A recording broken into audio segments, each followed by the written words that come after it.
Breaking into the music business is a unique journey for everyone, but the love of music and the culture is the connecting tie. These are the untold stories of how Canada's most prominent Black entertainment professionals got started in an industry that never sleeps. I'm Gemini, and welcome to the AMPLIFY Podcast.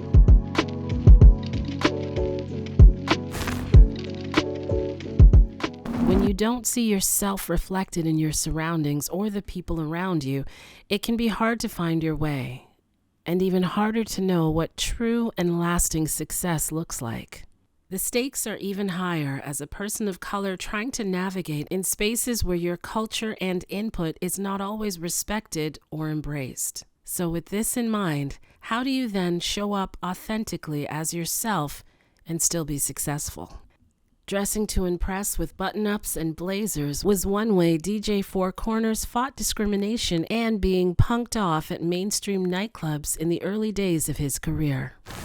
I know that I definitely, especially in the earlier times, I definitely accepted some treatment or that was less than what felt good, but there was a limit for me even then. I remember even like very early in getting into the business, I said to myself and to everybody that was around me, I was like, yo, I will rather stay home than be punked off. So like, nobody's gonna punk me off. Like, we can do business and I know everything's not gonna go my way, but I'm not gonna actually be punked off. So if you're disrespectful, we're not working together, even if it's a great opportunity. And I've stuck by that. So I don't think that I've ever made any actual deals with the devil, but I definitely know that I've like bent my personal moral compass here and there early on. As an example, early when I started, there were not a lot of Black DJs in mainstream nightclubs. They didn't want a lot of Black people in the clubs, much less the DJ being the Black. So I came up with a plan that like, we're gonna play in these clubs. They're not gonna keep us out of these clubs. What do we do? And my plan was, what if we dressed better than everybody? That was the plan. I was like, you know, all these white guys are in here with their t-shirts and jeans. What if we came with button-ups and blazers? And we did that for a year. And it kind of changed the perception. Like, as silly as it was, it kind of changed the perception that like we stood out from everybody else, that they were trying to say, well, we can't have you DJ here because we're worried about, they wouldn't say it in so many words, but they're worried about the crowd that we might bring. You know what I mean? And they would say things like, well, we don't want so much hip hop here. And I'd be like, that's awesome. I play everything. So if you don't want hip hop, say less. I can play all house if you want. By the way, it's Black music, but like, I know you don't want to admit that. You know what I mean? Like, those times. But like the dress, we didn't dress how we made it fly. We made it dope, but like that's not what we wanted to wear. But we did it because I was like, how can they say that we're unfavorable type of person when we're the best dressed people in the spot? And it worked because eventually they started, seeing us differently. And we started to, get into these clubs and whatnot. And then once we were in, and once we put the chokehold down, like, yo, everybody in here loves us now, and you love how we do this, then we came back with our regular swag. And at that point, it was like, what could they tell us? So that was one of those things that I definitely bent, but I would not break. And underrepresentation wasn't just happening in the clubs. DJ Lissa Monet came to understand that people often want to consume our culture, but don't necessarily want us in the room, unless we're the DJ or staff. I mean, I'd always tell stories amongst my group of friends that like, I DJ a lot of weddings, and I just always found it really, really interesting or how sometimes I would be the only person of color at a wedding.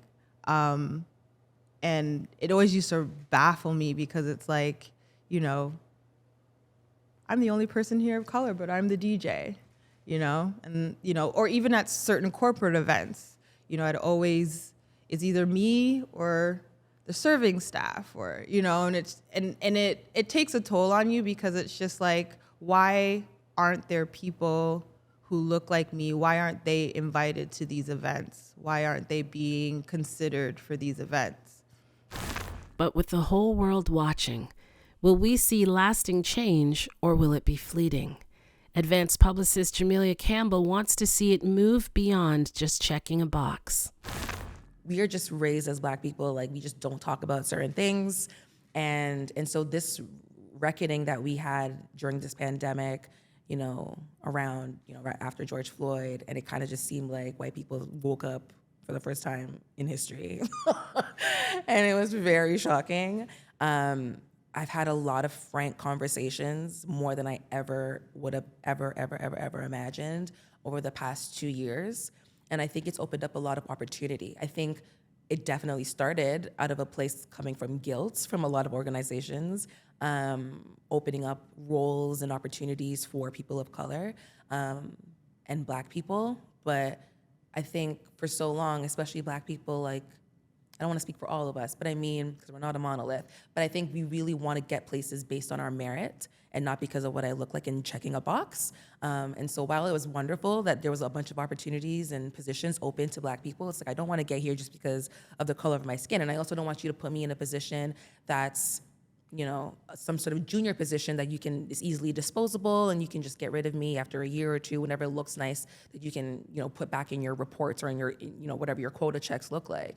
And so I think it's changed tremendously, because it's changed the conversations, and it's changed how organizations look at their staff and the types of repercussions that we're talking about when these kind of microaggressions or incidents kind of pop up. I think now it's being taken more seriously more than ever. I think before, a lot of things were brushed off. I've experienced that, where things have been brushed off before, especially when it's microaggressions, because it's a little bit harder to prove, quote unquote.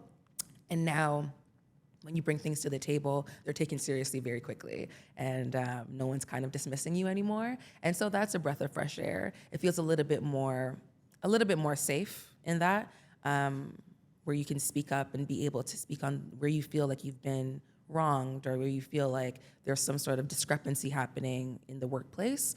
And I think that's been so longly ignored, that's a huge shift that we can't really just take for granted or take lightly. From checking boxes to feeling boxed in, Jermayne Clayton, president of Awesome Productions, enjoys busting the box wide open. There have been instances where, for example, being relegated, or people thinking that all we could do is hip hop and R&B.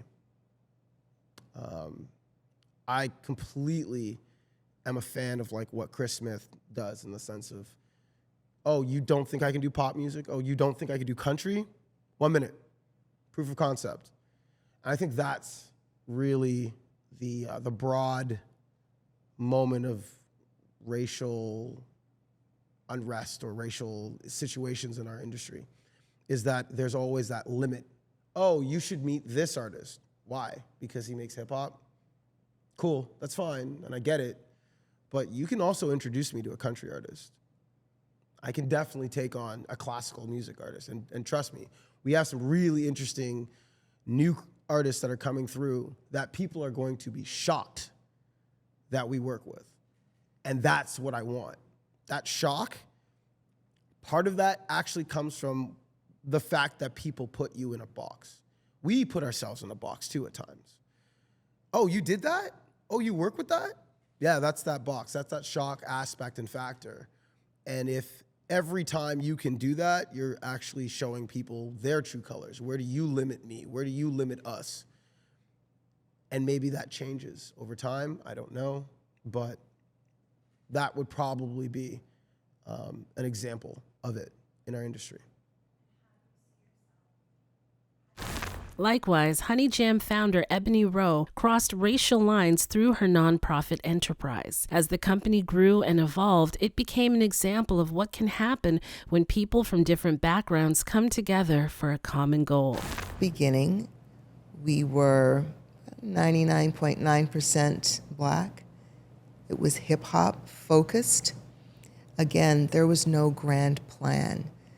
Honey Jam started by accident, so I never sat there like, oh, our 5-year plan is this, or this is what I see, making it up as we go along. So in 1997, along comes Nelly Furtado, right? And after that happened, so remember I was saying to you that with Each One Teach One, if you're looking in a paper and you see all the CEOs are white, you think you don't belong there. So we never said, if you aren't black, don't come. But because everyone was, anyone who was not black thought I don't belong there. So after Nelly Furtado, then they were like, oh, maybe the doors are open. And so after that, we had all different cultures come out to the auditions. So then as a result, the genres of music and the different cultures opened up. So that was in 1997, 2 years after we started. So we had 2 years of mostly hip hop focused, almost exclusively black. And then the last 25 years have been more open to different genres and different cultures. So it was not an intentional switch of the brand, which I think is very consistent. It's female focused, it's positive, it's uplifting, and it's educational. So all of those things, we try to remain consistent.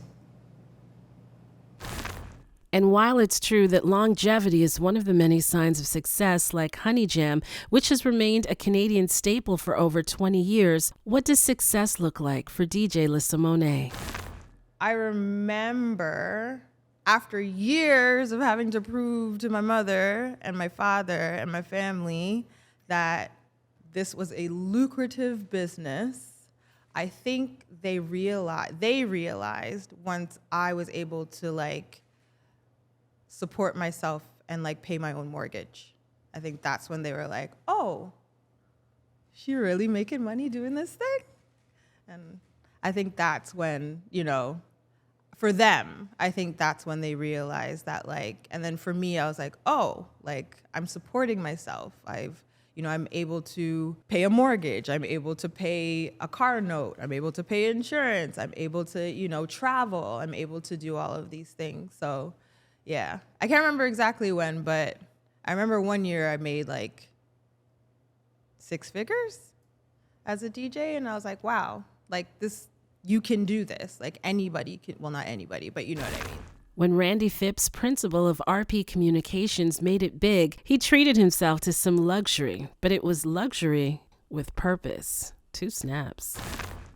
I think that was my first luxury purchase where I was but I did it with a purpose. I was like, this Mercedes is going to bring in other opportunities. This is the level where I want to be, and I'm just going to keep growing from there. So that was a significant moment for me, and now I have a Range Rover. So even though these are luxury and superficial things, I look at it more than that, because 5 years ago when I started my business, and all of my friends know this story because I got my Range Rover this year, but 5 years ago, I always had in my head, when I win the lottery, I'll get a Range Rover. When I win the lottery, I'll get a Range. That was where I was thinking. And this year I was able to be in the position where I can get a Range Rover without having to win the lottery. But I didn't think I could do that. So whenever I look at it, whenever I drive in it, I feel magical. I'm like, this is what I created. I can make my own dreams come true.